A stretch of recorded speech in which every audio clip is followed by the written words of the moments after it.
Hello दोस्तों, नमस्कार। स्वागत है मेरा यूट्यूब चैनल बिंदास पावर पे। मेरा नाम है दीपू बिंदास। आज मैं आपको बताने वाला हूँ समीकरण। अगर आप कभी बचपन से मैथ नहीं पढ़े, बेसिक से आप अगर ये डायरेक्ट समीकरण पढ़ रहे हैं तो फिर भी आप ये समझ सकते हैं। तो आज मैं आपको बताने वाला हूँ कि ये समीकरण 8 क्लास में कैसे बनता है, 8 क्लास का समीकरण किस तरह से होता है, कैसे बनता है, 9 क्लास में कौन सा समीकरण पढ़े जाते हैं और 10 क्लास में कौन सा समीकरण पढ़ते हैं। तो आज हम शुरू से समीकरण सीखेंगे और स्टेप बाय स्टेप सीखेंगे और कुछ ट्रिक्स सीखेंगे। तो आज आराम से अगर कोई काम है तो आप वो काम को छोड़ के आप मेरे YouTube चैनल को आराम से देखें, जिसके वजह से आपको पूरा समीकरण आज समझ में आ जाएगा। तो आइए हम स्टार्टिंग करते हैं। तो समीकरण यानी इसका इंग्लिश होता है, समीकरण यानी इसका इंग्लिश होता है इक्वेशन। ठीक है, इक्वेशन होता है, याद रखिएगा। समीकरण का मतलब क्या होता है? इक्वेशन। इक्वेशन में क्या होता है, उसमें एक्स होते हैं। आप मैथ देखे होंगे, एक्स कभी आ जाता है, कभी वाई आ जाता है, कभी जेड आ जाता है, कभी एक चर वाले समीकरण पढ़े जाते हैं, कभी 2 चर वाले, कभी 3 चर वाले। मेरा दिमाग का पूरा दही हो जाता है। तो आज मैं आपको बताऊंगा कि इसी का 1 चर वाले क्या होता है, 2 चर क्या होता है, 3 चर, 4 चर का मैथ रहता है तो कैसे होते हैं, क्या होता है चर, क्या हालत है। तो सबसे पहले समीकरण को इसमें 2 भागों में बांटा गया था। मतलब इसको समीकरण को समझने के लिए इसमें चर एक होता है, एक होता है अचर। ठीक है, चर का इंग्लिश होता है वेरिएबल और इसका इंग्लिश होता है नॉन वेरिएबल। आ रहा है समझ में? वेरिएबल और नॉन वेरिएबल। ठीक है, इसका मतलब होता है चर किसे कहते हैं और अचर किसे कहते हैं, वो ध्यान देखिएगा। इसमें देखिए चर का एकदम सिंपल सा ट्रिक बताते हैं। उसका कोई परिभाषा तो नहीं, परिभाषा तो आप जानते भी हैं। परिभाषा जानने की वजह से कुछ क्या होगा, कुछ नहीं, सिर्फ इसका ट्रिक समझिए। चर का कहने का मतलब है जिसमें भी ABCD वाला पार्ट या कोई XYZ या फिर कुछ भी राम श्याम उसमें लग जाए तो मेरा चर कहलाता है। या फिर ABCD या फिर उस अंक में या फिर कोई संख्या में XYZ लगने से मेरा क्या कहलाता है? चर। जैसे में हम बोलेंगे X चर हो गया, Y चर हो गया, Z ABC A1 B1 Ram Shyam, ये सब जितना भी है ये सब मेरा क्या कहलाता है? चर। आए सुन में। या फिर इसमें 10x बोलते हैं तो ये मेरा क्या हो गया? चर। अगर हम इसमें 100x बोलते हैं तो ये मेरा हो गया चर। मतलब कोई भी संख्या में ABCD लग जाए, ABCD बोलो कोई भी पार्ट लग जाए तो मेरा क्या कहलाता है? चर कहलाता है। ये याद रखिएगा। नॉन वेरिएबल मतलब अचर में क्या होता है, इसमें सिर्फ और सिर्फ अंक रहता है। मतलब जीरो तो रहता नहीं है, 1 रहेगा, 2 3 4 5 रहेगा, 100 रहेगा, ठीक है, 200 रहेगा, 300 रहेगा, मतलब कुछ भी रहेगा, 1000 3000, ये मेरा क्या कहलाता है? अचर कहलाता है। मतलब इसमें सिर्फ और सिर्फ अंक या अचर रहे। जीरो तो कोई माने नहीं होता है, ये चर भी नहीं रहता है ना अचर होता है। वो जीरो क्या था? अपवाद में होता है। मतलब कोई भी x को 0 से गुना करेंगे मतलब यहाँ पे, तो इसका मान क्या आ जाएगा? x ना आके इसको क्या आंसर आएगा? 0 आंसर आएगा। कोई यहाँ पे x लिख देता है तो x क्या हो जाएगा? गलत हो जाएगा। x में 0 से गुना करने पे हमेशा आंसर 0 होता है, क्योंकि हम पता होगा बचपन में कि किसी भी अंक को, किसी भी संख्या को 0 से गुना करने पे 0 ही आता है, चाहे वो कुछ भी हो। और इसमें जिसमें 1 2 3 4 5 100 200 300 1000 कुछ भी हो तो इसको अचर बोलते हैं। और चर में क्या होता है? XYZ या ABCD लगा हुआ है उसको चर बोलते हैं। ठीक है, ये रहा कुछ नियम चर और अचर के लिए, वो आप समझ गए होंगे। अब देखिए चर क्या होता है, जिसमें सिर्फ और सिर्फ एक लिखा हुआ हो, एक चर लिखा हुआ तो उसको एक चर वाले समीकरण बोलेंगे। 2 चर हो तो 2 चर बोलेंगे। 3 चर हो तो 3 चर वाले समीकरण बोलेंगे। जैसे में अगर रहेगा सिर्फ और सिर्फ एक से रहा तो इसको बोलेंगे एक चर वाले समीकरण। अगर x के साथ y भी आ जाए तो इसको बोलेंगे 2 चर। x के साथ y या फिर a के साथ b या फिर c के साथ d, ये सब कुछ भी आ जाए तो इसको बोलेंगे 2 चर वाले समीकरण। और इसमें अगर हाँ y ए भी इसमें आ जाए, बी भी आ जाए, सी भी आ जाए, डी भी आ जाए। देखिए इसमें कितना आ रहा है? 1 2 3 4 5, तो ये 5 चर वाले समीकरण हो गया। अब तो समझ में आ गया होगा कि चर वाले समीकरण कैसे बोलते बोला जाता है, ठीक है, सॉरी। अच्छा, तो आ गया समझ में। अब देखिए, इसको समीकरण बनाने से पहले उसमें कुछ नियम होता है। नियम क्या होता है? इसमें ये बराबर का साइन होता है, बराबर का इसको बोलते हैं प्लस का साइन, इधर होता है माइनस का साइन। ये इधर माइनस रहेगा तो इधर आके प्लस का हो जाएगा, जो इधर गुना में रहेगा इधर आके भागा में हो जाता है, जो भागा में होता है इधर आके गुना में हो जाएगा, जो इधर रूट में होता है इधर आके स्क्वायर में हो जाएगा, जो इधर स्क्वायर में होगा उधर आके रूट में हो जाएगा। ये कुछ नियम है, ठीक है। नियम क्या बोलता है मेरा समीकरण, इसको हम बताएंगे। इस याद कर लीजिए, जो इधर प्लस में होता है उधर माइनस में हो जाता है, जो माइनस में होगा ये प्लस में हो जाएगा, ये जो गुना में, जो भागा में, जो भागा में वो गुना में, ठीक है। तो इसका कुछ याद करने का कुछ ट्रिक बताते हैं। आखिर ये इधर प्लस में होता है तो इधर जाकर माइनस में क्यों होता है, इसको समझने के लिए कुछ आपके पास एग्जाम्पल बताते हैं। मान लिया जाए ये मेरा बराबर का साइन है, जो दो मेरा बॉर्डर है, और एक साइड में एक दादी का घर है और एक साइड मेरा नानी का घर है, ठीक है। अगर कोई लड़का दादी के घर में जाता हो, ठीक है, अगर कोई लड़का दादी के घर जाता हो तो क्या कहलाता है? पोता। अगर वही लड़का नानी के घर जाता है तो वो क्या कहलाता है? नाती। इसका मतलब होता है लड़का तो सेम टू सेम है, सिर्फ इसको घर में चेंज करने से उसका क्या हो जाता है, उसको रिलेशन चेंज हो जाता है। एकदम सेम टू सेम इसको में भी है। ये घर है, इधर प्लस में रहेगा तो उधर जाके रिलेशन उसका चेंज होकर क्या हो जाएगा? माइनस का हो जाएगा। तो अब हमको आशा करते हैं कि आप ये सब समझ गए होंगे। चलिए थोड़ा सा आगे बताते हैं कि मैथ किस तरह से आता है, कैसे बनाता है। तो सबसे पहले हम लोग 8 क्लास का मैथ देख लेते हैं, ठीक है। 8 क्लास का मैथ कैसे देखते हैं, 9 क्लास में कैसे देते हैं, 10 क्लास में कैसे मैथ देते हैं, उसके जान लीजिए, ठीक है। तो सबसे पहले 8 क्लास में आते हैं। तो 8 क्लास में सिंपल सा दिया हो रहेगा, एकदम सिंपल सा 2x बराबर में 8 रहेगा, 3x बराबर में 5 रहेगा। तो किस तरह से बनाते हैं, या फिर तीसरा 9x बराबर में 8 रहा यहाँ पे, और कहीं पे ये x उधर चला जाता है, कहीं यहाँ पे भी आ जाता है। तो उसको बनाते कैसे हैं वो देख लो एकदम ध्यान से। इस तरह के 8 क्लास का मैथ पढ़ना होगा। ये देखो, यहाँ पे x है और यहाँ पे 8 है, मतलब 2x बराबर में 8 है। तो इस तरह का मैथ जब भी रहेगा तो इसमें कुछ ट्रिक बताते हैं, ठीक है। जिसका मान निकाला जाता है उसमें उसका मान नीचे लिख दिए जाते हैं। क्वेश्चन किस तरह से आएगा कि इसका x का मान निकाले, x का मान निकाले, x का मान निकाले, या फिर x के जगह पे y हो या फिर a हो, चाहे कुछ भी हो तो उसका मान निकालना रहता है। a रहेगा तो बोलेगा a का मान निकाले, y रहे तो y का मान निकाले, x रहे तो x का मान, ठीक है। तो यहाँ पे क्या है? x का मान। तो बोलेगा कि x का मान निकाले। तो x का मान निकालने के लिए सिंपल सा यहाँ पे x लिखना, और बीच में बराबर का साइन है, बराबर दे देना, 8 का 10 का 10 लिख दो। इधर दो क्या चीज में है? गुना में, कुछ नहीं तो गुना में होता है, इधर आके भागा में हो जाएगा, ठीक है। याद रखना, इसका ट्रिक बताते हैं। जिसका मान निकालना रहता है उसको हमेशा नीचे लिखाया जाता है। इसमें किसका मान निकालना है? x का मान निकालना है। तो x का मान में जो भी लगा हुआ रहे, चाहे 2 हो, चाहे 3 हो, चाहे 4 हो, उसको हमेशा नीचे लिख दिया जाता है। और समझ में, तो यहाँ पे कटा तो 2 4 दूना 8 हो गया, x बराबर कितना हो गया? 4 हो गया। इसमें भी सेम टू सेम इसी करेंगे। x का मान निकालेंगे, 5 का 5 लिखेंगे और 3 कहाँ जाएगा? नीचे आ जाएगा। ये मेरा क्या हो जाएगा? आंसर। याद रखना, ये जो पूरा आंसर आ रहा है तो इसको पूरा आंसर लिखते हैं, मतलब इसको भिन्न में चेंज कर देंगे। 5/3 को तो भी आंसर सही है, लेकिन इसको आंसर हमेशा भिन्न में या फिर पॉइंट में चेंज कर देना। तो भिन्न में कैसे चेंज होता है? नीचे अगर बट्टा में होता है तो उसको भागा में ऐसे लिखते हैं, ठीक है। उसके बाद एक साइड में लगता है 3, यहाँ पे 2 आता है, ठीक है। तो ये वाला पार्ट कहाँ चल जाता है? ये इधर चला जाता है, वो ऊपर चला जाता है। जो 3 है 3 का नीचे लिखाता है। तो इसका आंसर पूरा आएगा 1/2/3। ये मेरा क्या हो जाएगा? आंसर। सेम टू सेम यहाँ पे निकालेंगे। तो x में 9 क्या लगा हुआ है? 9, उसको कहाँ लिखेंगे? नीचे।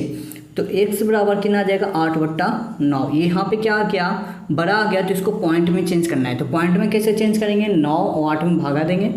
यहाँ पे नहीं लग रहा है तो 0 पॉइंट बैठाएंगे। यहाँ पे जैसे ही पॉइंट बैठाते हैं तो यहाँ पे 0 लिख देंगे और यहाँ पे 8 मार देंगे। 9 8 72। तो यहाँ पे कटा, यहाँ पे भी 8 आ गया, फिर यहाँ पे 0 ऑटोमेटिक आ जाएगा, फिर 8 मारते में लगेगा, मतलब 8 8 8 जाते जाएगा तो इसका आंसर आ जाएगा 0.88 आंसर, या फिर 0.89 भी लिख सकते हैं, लगभग में कोई प्रॉब्लम नहीं है। तो आशा करते हैं कि ये वाला 8 क्लास में समझ में आ गया होगा। या फिर कोई क्वेश्चन इस तरह के रहेगा 8 बराबर में 9x, तो x का मान निकालना है, तो ये हम ये नहीं बोले कि इसको ये वाला ही नीचे लिखो, x में क्या लगा हुआ है 9 लगा हुआ है, तो इसका आंसर क्या आ जाएगा 8/9। ठीक है, आज समझ में। चलिए, तो ये तो था कि 6 क्लास 7 क्लास में ऐसे ऐसे मैथ आते हैं। ठीक है, 6 क्लास से यह स्टार्ट हो जाता है, ये हम आपको 8 क्लास वाला से बता रहे हैं। ये मेरा पूरा क्या है, बेसिक है, ये समीकरण मेरा जो हम बता रहे हैं मेरा बेसिक है। चलिए, इससे थोड़ा सा ऊपर चलते हैं। तो हार्ड क्वेश्चन किस तरह से आएगा, इस तरह से 2x प्लस में 4 पावर में 16, ये क्वेश्चन दिया हुआ रहेगा, इसको बनाना है। तो इसमें बताते हैं जो x रहेगा x के साथ सॉल्व करना, बिना x के साथ सॉल्व करना, और z को z के साथ, y को y के साथ, जो भी यहाँ पे लिखा हुआ है उसके साथ तुम लोग क्या करना, सॉल्व करना। तो इसमें देखो यहाँ पे ये दोनों अलग अलग जाती है, क्यों, क्योंकि उसमें साथ x लग रहा है, ये बिना x का है, आ रहा है समझ में। तो यहाँ पे बीच में बराबर का साइन है, ये 16 एक जाति का है, 4 और 16 क्या एक जाति का है, इसलिए 4 को उठा कर वो साइड में लेके चले जाएंगे। याद रखना, जिसको हम उठा के लेके जाते हैं उसी का साइन चेंज होता है, हमेशा दिमाग में फिट कर लेना। ठीक है, चलिए, तो इसको बनेगा कैसे, 2x का 10 का 10 लिख देना, और ये हम 4 को उठाकर 16 के पास लेके जा रहे हैं, तो बीच में किसका साइन आ रहा है, बराबर का, तो बराबर लिख दिए, 16 का 10 का 10 लिख देंगे, इधर प्लस का साइन है, इधर जाके माइनस में लिख देंगे। इतना आया समझ में। उसके बाद क्या किए 2x का 10 का 10, बीच में बराबर का साइन है, बराबर दे दिए, 16 में से 4 जाएगा तो कितना बचेगा 12, मतलब 12 लिख दिए। x का मान हम बताए थे, x में जो लिखा हुआ है वो कहाँ लिखेंगे, नीचे। तो x में क्या लिखा हुआ है 2 लिखा हुआ है, तो 12/2 आ गया मेरा कटा, ये मेरा क्या हो गया x बराबर 6 आंसर। आया समझ में, कोई प्रॉब्लम है नहीं। चलिए, किसी का हम आंसर से कैसे चेक करते हैं कि मेरा जो क्वेश्चन है, क्वेश्चन का जो मेरा आंसर है वो करेक्ट आ रहा है। कभी कभी क्या होता है, एग्जाम में आता है, हम एक बेंच पे बैठते हैं तो इसका कुछ और आंसर आ जाता है, इसका कुछ और आंसर आ जाता है, उसका कुछ और आंसर आता है। तो कैसे चेक करते हैं कि मेरा आंसर सही है कि इसका आंसर सही है कि इसका आंसर सही है। तो इसके लिए हम चेक करने का ट्रिक है, जो मेरा x का मान आया उसको हम x के जगह पे लिख देंगे। अगर मेरा बराबर वाला आंसर आ गया तो मेरा आंसर सही है, नहीं आया तो मेरा गलत है। तो क्या करें, यहाँ पे क्वेश्चन है 2x प्लस में 4, हमको लाना कितना है 16। अगर मेरा 16 आ जाएगा तो दोनों को क्या हो जाएगा, बराबर हो जाएगा, जिससे मेरा आंसर सही हो जाएगा। तो यहाँ पे देखिए 2 है तो 2 का 10 का 10, यहाँ पे कुछ नहीं रहता है तो गुना का साइन होता है। ठीक है, यहाँ पे x है तो x का मान कितना है 6, बीच में प्लस का साइन है, प्लस लिख देंगे, 4 का 10 का 10, 2 6 दूना 12 और प्लस 4 12 4 16। मेरा जो 16 है इधर भी 16 आ गया, तो मेरा आंसर करेक्ट है, इसलिए मेरा आंसर सही है। आया समझ में। तो इस तरह का मैथ रहेगा। चलिए इसे थोड़ा सा और आगे स्टेप में चलते हैं कि कैसे आता है रहेगा नेक्स्ट मैथ। तो हम क्या करते हैं, x को x के साथ सॉल्व कर देंगे, बिना x के साथ सॉल्व करेंगे। चाहे 8 को उठाकर इधर लेके आ जाओ, चाहे ये 6 को उठा के इधर लेके आ जाओ। हम उस टाइम ये वाले पार्ट को हम ये उठा के हम उधर लेके गए थे। ठीक है, अब हम उठा के क्या करेंगे, एक को हम उधर लेके जाएंगे और एक को उधर लेके आएंगे। तो क्या करेंगे हम 4x का 10 का 10 लिखेंगे। इसका जाति x कहाँ पे लगा हुआ है, इसमें यहाँ पे लगा हुआ है, इसमें तो है नहीं x, तो अलग जाति हो गया। तो इसको उठा कर हम इधर लेके आएंगे, तो 4x माइनस में 9x हो गया। ठीक है, तो बीच में बराबर का साइन आ रहा है, 8 का 10 का 10 लिख दो, 6 इधर प्लस में है, उधर जाके क्या हो जाएगा माइनस में हो जाएगा। हमेशा याद रखना साइन कहाँ देखा जाता है, आप जहाँ से बैठे हो उसकी लेफ्ट साइड यानी बाएं ओर जो रहेगा वो साइन देखा जाता है। तो 6 के बाएं ओर क्या है, प्लस का साइन, इसका बाएं ओर क्या है, प्लस छुपा हुआ था, कुछ नहीं तो प्लस छुपा हुआ होगा। चलिए 9 को इधर कैच में प्लस में, 8 कैच में प्लस में, तो ये याद रखना। तो 4x में से 9x जाएगा। ठीक है, तो बच्चे का हम बीच में सब्ट्रैक्ट का साइन है, मतलब क्या होगा, घटाव होगा। ठीक है, तो घटाव जब भी घटेगा तो 5 आएगा, 5x। इसमें से बड़ा कौन है, 4 बड़ा है कि 9, तो 9 बड़ा है, 9 कैची में माइनस में, तो इसका आंसर माइनस आएगा। आ रहा समझ में। या फिर इसका ट्रिक बताते हैं, माइनस हमेशा कर्जा में होता है और प्लस हमेशा मेरा पैकेट में होता है। याद रखना, ये देखो 4 मेरे पैकेट में है और 9 क्या है, कर्जा लिए हुए हैं। तो इसको हम 4 पे इसको दे देंगे तो मेरा क्या बचेगा, 5 कर्जा में बचेगा, इसलिए कर्जा में हम लिख दिए। ठीक है, या फिर 4 में से 9 जाएगा, 5 बचेगा, इसमें से 12 को 9 कैच में माइनस में, इसलिए माइनस में आ गया। तो 8 में से 6 जाएगा तो क्या बचेगा, 2। तो x का मान हम लिखेंगे 2/-5। तो x का हम जो माइनस नीचे लिखते हैं वो ऊपर चला जाता है, 2/5 माइनस 2/5 आ जाएगा। आया समझ में। चलिए, तो इससे अब धीरे धीरे स्टेप आगे बढ़ते हैं। धीरे धीरे आपको एकदम ध्यान से देखिए कैसे कैसे हम लोग छोटा स्टेप से बड़ा बड़ा स्टेप 10 क्लास तक आपको पहुंचाते हैं। और ये वीडियो देखने के बाद कभी ज़िंदगी में आपको समीकरण के बारे में किसी से नहीं बोलिएगा कि हमको समीकरण नहीं, इस तरह का मैथ रहेगा। ये सब जो हम पहुंच रहे हैं, ये मेरा 8 क्लास के मैथ अभी पहुंच रहे हैं। ये सब जितना भी रहेगा 8 क्लास में, 6 क्लास से भी स्टार्ट हो जाता है किसी किसी के स्कूल में, किसी किसी कोचिंग में, किसी किसी के कोई टीचर 6 क्लास में भी समीकरण पढ़ाना स्टार्ट कर देता है। तो हम 6 से पढ़ाएँ, 7 में आ गए, अभी मेरा क्या 8 में इस तरह का मैथ पढ़ना रहेगा। तो याद रखो 3x बट्टा में 2 है, ये 6x बट्टा में 6 है। तो जब भी इस तरह का मैथ रहेगा तो इसको करते क्रॉस मल्टीपल, मतलब इसको इसके साथ गुना करते हैं और इसके साथ गुना करते हैं। अब देखिए क्रॉस मल्टीपल क्यों करते हैं और समझ में। तो ये देखिए 3 हमेशा बट्टा में जो भी रहता है उसको भागा में बोलते हैं। हम बताए थे जो इधर भागा में रहेगा इधर आके क्या में हो जाएगा, गुना में हो जाएगा। जो इधर भागा में रहेगा इधर जाके गुना में हो जाएगा। आ रहा समझ में ना। मतलब हम बताए थे जो बराबर के इधर गुना में रहेगा इधर आके भागा में, जो भागा में रहेगा उसको गुना में। तो भागा न लिख के इसको बट्टा में लिख दिए। तो बट्टा बराबर क्या होता है, भागा होता है। तो क्या करेंगे, पहला स्टेप 3 का यहाँ पे लिखेंगे, 3 का 3 लिख देंगे और इसको 3x - 2 का 10 का 10 लिख देंगे। 3x - 2 का 10 का 10 आया। बीच में बराबर का साइन है, बराबर का साइन दे दिए और 2 इधर चल जाएगा तो 2 लिखेंगे और ब्रैकेट लिखेंगे छोटी वाली 6x + 6 का 10 का 10, इसको 10 का 10 आया समझ में। अभी देखिए ये जो मेरा 3 है, जितना ब्रैकेट के अंदर रहेगा सबके साथ मल्टीप्लाई किया जाता है। याद रखना, अगर यहाँ पे कटता है तो हम काट भी सकते हैं, 2 के पार में 3 तो आता है नहीं कटा, इसलिए हम क्रॉस मल्टीपल कर दिए। ठीक है, तो 3 में 3 से भी गुना करेंगे और 3 में 2 से भी गुना करेंगे, 2 में 6 से भी गुना करेंगे और 6 से भी गुना करेंगे, मतलब 6 एक से भी और 6 से भी। ब्रैकेट के अंदर जितना भी रहता है सबसे गुना किया जाता है। तो 3 में 3 से गुना करेंगे, 3 × 3 = 9x, बीच में माइनस का साइन है माइनस दे दिए, तो 3 × 2 = 6, बीच में बराबर का साइन है बराबर दे दिए। 2 में 6 से गुना किए 12x आ गया, प्लस में 2 में 6 से गुना किए आ गया 12। अब देखिए एकदम सेम टू सेम ये मैथ हम आपको बताए थे कि कैसे बनेगा। एकदम देखिए सिंपल हो गया। क्या ऐसा मैथ रहेगा तो x को x के साथ सॉल्व करेंगे और बिना x को बिना x के साथ सॉल्व कर देंगे। तो क्या करेंगे 9x का 10 का 10 लिखेंगे, 12 इधर क्या चाहिए प्लस में है, इधर आके माइनस में हो जाएगा, बीच में क्या है बराबर का साइन है तो 12 का 10 का 10 लिखेंगे, 6 इधर माइनस में उधर जाके प्लस में हो गया। अब देखिए 9x और 12x में से बीच में किसका साइन है माइनस, माइनस का मतलब घटाव होता है। तो 9 में से यहाँ पे 9 में से 12 तो जाएगा नहीं, तो 12 में से 9 जाएगा तो बचेगा 3x, इसमें से बड़ा कौन है माइनस है तो माइनस लिख दिए। यहाँ पे देखिए 12 और बीच में प्लस का साइन है तो यानी मतलब जोड़ना है, 12 × 6 = 18। x का मान तो x में क्या लगा हुआ है 3 लगा हुआ है, तो 18 बट्टा में -3 कटा तो 6 आया, x बराबर कितना आ गया -6 आंसर। हम आपको बता दिए थे कि x का मान कैसे चेक करते हैं। x यहाँ पर x रहे चाहे y रहे चाहे z रहे कुछ भी रहे, तो इस सम जो भी आंसर आता है इसको यहाँ पे रख दो, x के जगह पे रख दो। यहाँ पे 6 है आया ना x के जगह पे, तो यहाँ पे x के जगह पे 6 रख दो या फिर इसमें रख दो x के बराबर 6। ठीक है, अगर दोनों और बराबर आ जाता है तो मेरा आंसर क्या हो जाएगा सही हो जाएगा। अगर आपको चेक करने आता है तो ठीक है आप कमेंट कीजिएगा, ऐसा मैथ आपको फिर से आपको दोबारा पढ़ा देंगे।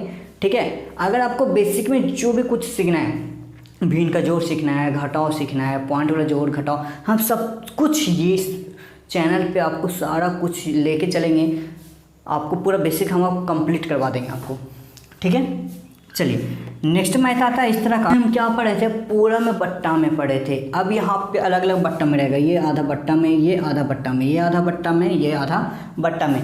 तो जब भी इस तरह का मैथ रहेगा, चाहे आप कुछ भी मैथ में आप कुछ भी पढ़ रहे हैं, चाहे ट्रिगोनोमेट्री पढ़ रहे हैं, चाहे आप ज्योमेट्री पढ़ रहे हैं, चाहे मैथ में, जब भी ये बट्टा में रहता है ये हमेशा भिन्न का जोड़ या भिन्न का घटाव किया जाता है। ठीक है, यहाँ पे क्या है प्लस का साइन है तो इसको हम भिन्न का जोड़ करेंगे। तो भिन्न का जोड़ का नियम क्या है कि नीचे जो भी लिखा हुआ रहता है उसका हम क्या करते हैं, एलसीएम लिया जाता है और नीचे से भागा किया जाता है, ऊपर से गुना किया जाता है। तो हम करेंगे 2 और 3 का क्या करेंगे, एलसीएम लिखेंगे तो यहाँ पे 6 आ जाएगा, बीच में बराबर का साइन है, यहाँ पे पूरा बट्टा में है तो 2 और 6 का एलसीएम 6 आ जाएगा। ठीक है, और इसमें में तो नीचे से भागा देंगे तो मतलब 2 में 6 से भागा दिया आएगा 3, 3 5 से गुना किए आ गया 15, 5 दिया 15x प्लस का प्लस लिख देंगे, 3 में 6 से भागा दिए आया 2, 2 में 6 से गुना किए तो 6 दूना 12 आ गया। यहाँ पे देखिए तो नीचे से भागा देंगे तो आ गया 3, 9 तिया 27x, बीच में माइनस का साइन है, 6 में 6 से भागा देंगे आया 1, 1 में 3 से गुना करेंगे आया 3। कोई प्रॉब्लम है यहाँ पे। अब देखिए हम बताए थे कि नीचे अगर आपको कटता है तो काट देना, नहीं कटता तो तिरछा तिरछे गुना कर देना। तो यहाँ पे देखिए एकदम छोटा हो गया 15x प्लस 12 बराबर में 27x माइनस 3। और इसमें में अब देखिए 15x का 10 का 10, 27x और 15x एक जाती होगी, इधर प्लस में इधर आके माइनस में हो गया, इधर प्लस में 12 इधर जाके माइनस में हो गया -3। तो 15x में से 27x जाएगा। ठीक है, तो 7 में से 5 गया 2, 2 में से 2 या 1, सही है। ठीक है, x आ गया। यहाँ पे बड़ा कौन है, माइनस वाला बड़ा है तो इसलिए माइनस में आंसर आ जाएगा। बराबर में 12 3 15 यानी माइनस में 15, माइनस माइनस प्लस होता है, याद रखिएगा माइनस माइनस प्लस, लेकिन साइन माइनस का होता है। ठीक है, जोड़ में तो इधर ही माइनस इधर माइनस तो माइनस माइनस कैंसिल हो गया, x बराबर आ गया 15 बट्टा में 12, x किसके साथ लगा 12 के साथ, तो ये नीचे लिखा गया। ये देखिए दोनों 3 के 12 से कट रहा है तो 5 तिया 15, यहाँ पे 4 तिया 12, x बराबर आ गया 5 बट्टा 4 मेरा आंसर। इसको पूर्णांक में चेंज करना है तो पूर्णांक में आपको बताए थे कैसे चेंज किया जाता है, नीचे से भागा दिया जाता है ऊपर में, तो 1 पूर्णांक 1 बट्टा 4 मेरा क्या हो जाएगा, आंसर हो जाएगा। आया समझ में। चलिए नेक्स्ट क्वेश्चन पे आते हैं। चलिए ये मेरा 10 क्लास का मैथ है। अगर आपको ये समीकरण पूरा पढ़ना है तो हम आपको इसके लिए स्पेशल वीडियो बना देंगे, लेकिन ये हम जो नियम बताएंगे ये आपका बहुत इजी नियम है बनाने का। ठीक है, तो इसमें क्या रहेगा, उसमें हम पढ़े थे कि एक में x का मान रहता था तो उसको 1 का मान निकाल देते थे। फिर 9 क्लास में पढ़े थे एगो के x रहेगा एक y रहेगा तो उसमें किसी एक का मान दे दिया जाएगा। लेकिन 10 क्लास में x और y दोनों आ रहा है, लेकिन इसमें किसी का भी मान नहीं दिया हुआ, उसको खुद से निकालना होगा। तो कैसे निकालेंगे ये देखेंगे। तो सबसे पहले हम क्या करेंगे, इस तरह का मैथ रहेगा तो इसको समीकरण फर्स्ट मान लेंगे, इसको सेकंड मान लेंगे। ठीक है, उसके बाद इसमें क्या है कि किसी एक को भी जान मार दिया जाता है, एकदम पूरी तरह से जान मार दो, चाहे x को जान मार दो चाहे y को जान मार दो, किसी एक को जान मार दिया जाता है। जो भी मन करेगा आप उसको मार दो। ठीक है, पूरी तरह से नहीं मारना, बस दिमाग में सोचना है कि मर गया। ठीक है, और जान से इसको मारना है। तो इसमें क्या करेंगे, जिसको हमको मारना है, जैसे में हमको x को पूरा जान से मार देना है, अगर आपको y को जान से मार देना है तो जो हम x वाला करेंगे वो भी y के साथ भी करेंगे। तो जिसको हमको मारना रहता है बस उसी को देखो, बाकी सबको झाँक दो। हमको देखो एगो 3x बच रहा है, एगो 4x बच रहा है, याद रखना दिमाग से ऐसा करो कि हमको झाँप देते हैं उसको, तो बचेगा 3x और 4x। इसको मैं क्या करना है, दोनों को बराबर रहेगा तभी आपस में जान मरेगा। तो यहाँ पे 3 है, यहाँ पे 4 है, तो कुछ भी करो, चाहे जोड़ेंगे तो 7 हो जाएगा, घटाएंगे तो 1 बच जाएगा माइनस में। तो हम क्या करते हैं, जब भी इस तरह का रहेगा तो नीचे वाले को देखो, नीचे वाला ऊपर के साथ गुना कर देना, मतलब x के साथ जो लगा हुआ रहेगा यहाँ पे ये इसमें जाके गुना कर देना, उसमें जो लगा हुआ रहेगा उसको नीचे गुना में कर देना। y को काटना है तो y में 5 गुना है तो इसको 5 से गुना कर देना, और इसको 2 है नीचे 2 से गुना कर देना। तो हम चलिए हम x वाले को काट रहे हैं, तो x वाले को काटते हैं तो x में क्या लगा हुआ है 4, तो ऊपर 4 से गुना कर देना। ठीक है, ये 3 है इसको, तो इसको 3 से गुना कर देंगे और लिख देंगे नीचे समीकरण फर्स्ट को 4 से गुना करने पर, 4 से गुना करने पर, और समीकरण 2 को 3 से गुना करने पर, याद रखना 3 से गुना कर रहे हैं, गुना करने पर। तो ये जो गुना करेंगे सभी में गुना करेंगे पूरे समीकरण को, ये इसमें भी इसमें भी इसमें भी क्या 4 गुना करेंगे। तो आइए 4 से गुना करते हैं, तो 4 तिया 12 x आ जाएगा, बीच में माइनस का साइन है, माइनस दे दिए, 4 दूना 8y आ जाएगा, बराबर का साइन है, 12 चौ 48, 4 में सबसे गुना कर दिए। नीचे 3 से गुना करना है, तो 3 में 4 से गुना किए 12x आ गया, माइनस 5 दिया 15y, बराबर में 16 32 16 48। अब देखिए यहाँ पे बराबर आ गया, 12 12 बराबर आ गया। अब देखिए यहाँ पे अगर हम इसको जोड़ा जाता है 12 12 24 हो जाएगा, घटाएंगे तभी क्या होगा, वो कटेगा, हमको एक को काटना है। तो याद रखना, इसको हम क्या बोलेंगे यहाँ पे समीकरण, इसको 3 मान सकते हो और इसको 4 मान सकते हो, कोई प्रॉब्लम नहीं है। तो हम लिखेंगे समीकरण 3 और 4 में घटाने पर, ठीक है। तो समीकरण 4 मेरा कितना है, 3 और 4 4x माइनस 8y बराबर में 48, बराबर में 12x माइनस 15y बराबर में 48। इसका कुछ नियम होता है घटाने पे, जोड़ने का कोई नियम नहीं होता, जैसे हम लोग जोड़ते वैसे ही जोड़ देते, लेकिन हम घटाते हैं तो घटाने में कुछ नियम होता है। नीचे वाले को देखना, नीचे प्लस में रहेगा तो ये माइनस में हो जाएगा, ये नीचे माइनस में तो प्लस में हो जाएगा, ये प्लस में माइनस में हो जाएगा, ठीक है। ऐसा नहीं किया जाता, हमेशा नीचे देखा जाता है, ये नहीं कि माइनस माइनस प्लस हो गया, ऐसा नहीं हुआ। नीचे वाले देखो, नीचे माइनस का साइन है इसलिए प्लस में हुआ, ये प्लस का साइन है इसलिए माइनस हुआ। तो हम नीचे से करते हैं, ये प्लस में था, जादू मंत्र से या बोलो या फिर कुछ ही बोलो, ये माइनस में हो जाता है, हमेशा नियम का है, ठीक है। क्यों होता है, क्योंकि इसको हमेशा माइनस से गुना करेंगे हम, अगर इसको चेंज करने के लिए तो माइनस सभी में गुना किया जाता है, इसलिए माइनस हो जाता है, ठीक है। आइए एगो प्लस में एगो माइनस में, मतलब एगो माइनस प्लस तो डायरेक्ट कट गया यहाँ पे, ये प्लस है ये माइनस है, तो प्लस और माइनस क्या होता है, माइनस होगा, ठीक है। मतलब जो बड़ा रहेगा वो फिर उसका साइन हो जाएगा, तो 15 में से 8 हो जाएगा तो बचेगा 7y, क्यों, और इसमें प्लस का साइन इसलिए प्लस लग गया, ठीक है, बड़ा है इसलिए माइनस माइनस कटा तो वहाँ के y का मान 0 आ गया। 48 कट भी गया यहाँ पे, अगर बचता तो लिख देते, तो y का मान कितना आ गया, 0/7 बराबर में 0, y का मान हमको निकल गया। किसी एक को काटने पर किसी एक का मान निकल दिया जाता है, तो हमको y का मान आ गया। हम बताए थे कि किसी को चेक करने के लिए हमको क्या करते हैं, मान रखा जाता है। इसी तरह से हम y का मान तो आ गया, हम रखेंगे किसी एक को में रखेंगे y का मान, समीकरण फर्स्ट में भी रख सकते हैं, समीकरण सेकंड में भी रख सकते हैं, समीकरण थर्ड में भी रख सकते हैं, समीकरण 4 में भी रख सकते हैं। तो हम y का मान जो मेरा 0 आया, हम समीकरण फर्स्ट में रखते हैं, जिसमें भी रखना है उसको लिख देना, समीकरण फर्स्ट में y का मान रखने पर, तो मेरा है 3x माइनस 2y बराबर में 12। तो y का मान कितना आ गया, 0, तो जहाँ जहाँ y रहेगा वहाँ पे 0 रख देंगे, तो 3x माइनस 2 गुना y का मान 0 बराबर में 12। 3x का 10 का 10 माइनस में 2 में 0 से गुना करेंगे तो -0 बराबर में 12। ये दोनों के आपस में कुछ भी हो तो 3x बराबर में क्या आ जाएगा, 12। x का मान क्या आ गया, 12/3, कटा मेरा आंसर आ गया 4, मतलब x का मान आ गया 4, y का मान 0 में रखे हो गया आंसर, ठीक है। आइए हम इसको चेक करने का ट्रिक बता देते हैं। अगर एग्जाम में 100% ऐसा क्वेश्चन आता है, ठीक है, तो याद रखिए इसको हम चेक कैसे करते हैं। x का मान मेरा क्या आ गया 4, y का मान आ गया 0, तो क्या ये मेरा आंसर सही है क्या गलत है।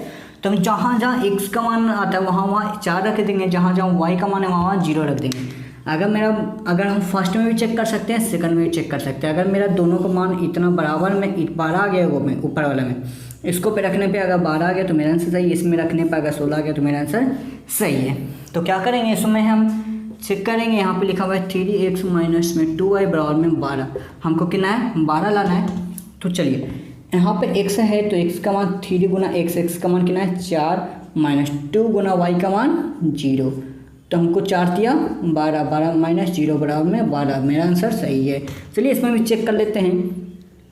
4x माइनस में 5y बराबर में 16, तो चलिए x का मान कितना आ गया 4, तो 4 का 4, x का मान 4 माइनस 5 गुना 0 बराबर में 16, तो 4 चको 16 माइनस 0 बराबर में 16, मेरा आंसर बिल्कुल सही है। तो दोस्तों आशा करते हैं कि आपको समीकरण आ ही गया होगा, अगर नहीं आया तो आप मुझे कमेंट करो, ठीक है, और आप चैनल को ज़रूर से ज़रूर सब्सक्राइब कर देना, ठीक है। इसमें इस चैनल में नए नए आपको बिजनेस का ट्रिक भी बताया जाएगा कि कैसे स्टूडेंट आपको घर बैठे आप पैसे कमा सकते हैं। हर चीज़ आपको एंड्रॉयड डेवलपमेंट से सिखाया जाएगा, वेबसाइट बनाने के लिए सिखाया जाएगा। हर चीज़ आपको इसी चैनल पे आपको बिल्कुल फ्री ऑफ कॉस्ट सीखने को मिलेगा। इसलिए मेरे चैनल को लाइक सब्सक्राइब जरूर कर दीजिएगा दोस्तों। नमस्कार।